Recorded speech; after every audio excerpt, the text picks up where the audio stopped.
எல்லாருக்கும் வணக்கம். இன்றைக்கி என்ன வீடியோன்னா, நாங்கள் கொல்லையில் முளைக்கீரை அரிச்சிட்ருக்கோம் நண்பர்களே, குடும்பத்தோடு. பாருங்கள் கீரை எப்படி நல்லா அழகாக இருக்குது, செம்மையாக. இந்த கீரை எதுக்குன்னா, நாளைக்கு மகத்து வியாபாரத்துக்கு மாசி மகத்துக்காக எங்கள் அப்பா தான் இந்த கீரை எடுத்துகிட்டு வர்றாரு. என்னென்ன ஏரியா போகிற?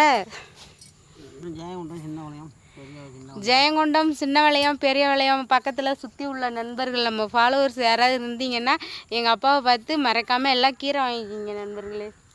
காசு கொடுத்துட்டு வாங்கிக்கிங்க. கீரை வைக்கிறது விளம்பரம் பண்ணுறீங்க எங்கள் அப்பா வேறு. கீரையை விற்றுட்டு எவ்வளோ பாப்பா வீட்டு காசு எடுத்துகிட்டு வரையோ வரமாட்டியா? கீரை விற்பார், எதுக்கு காசு கொடுத்துருவாங்கண்ணா? அந்த கீரை இப்போ ஒரு 100 கத்தை எடுத்துகிட்டு போகிறாருன்னா, அது ஒரு ஓட்ட வண்டி வச்சுருக்காரு, அதுக்கே ஒரு 200 300 எண்ணெய் போடுவார் இங்கே இருக்க ஊருக்கு போகிறதுக்கு. கீரை செம்மையாக பார்க்குறதுக்கே ஆசையாக இருக்குது.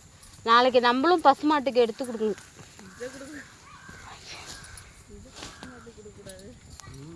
கீரையும் தான் நம்மளுக்கு கொடுக்கணும். இந்த கீரை அவுத்தி கீரை எல்லாத்தையும் கலந்து தான் கொடுக்கணும். இதையும் கொடுக்கலாம். ஒரு வீட்டில் நான் சின்ன பிள்ளையாக இருக்கும்போது கீரை வைக்க போனேன் நண்பர்களே. ஒரு வீட்டில் மாட்டுக்கே 10 கத்தை 100 ரூபா கொடுத்து 10 கத்தை வாங்கி மாட்டுக்கு வச்சாங்க. ஆனால் அவங்க ரொம்ப பணக்காரங்க, அவங்க வீடே அவ்வளோ பெருசு இருந்தது. கீரை செம்மையான கீரை, இயற்கையான உரம் போட்டுக்கு வந்த கீரை. இந்த பிஞ்சு கீரை, அதுவும் இளங்கீரை. இங்கே பாருங்க, தண்டை பாருங்க, ரவ்வோண்டு தான் இருக்குது தண்டு.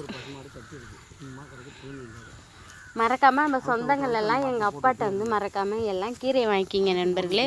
இந்த வீடியோ பிடிச்சிருந்தா லைக் பண்ணுங்கள், ஷேர் பண்ணுங்கள், மறக்காமல் நம்மளோட விவசாய சேனலுக்கு சப்போர்ட் பண்ணுங்கள்.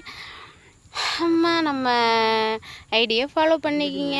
ஓகேப்பா. என்னால் ஒத்த கையால் தூக்கிட்டு இங்கே ஒத்த கையில் வேலை செய்ய முடியல. விவசாய வேலைலாம் யாராவது வீடியோ எடுத்தால் தான். நான் இந்த பிள்ளைங்களை வச்சு தான் எடுப்பேன். எல்லாம் ஒன்றும் காணும், எல்லாம் இங்கே விளையாட போயிடுச்சு. Okay bye.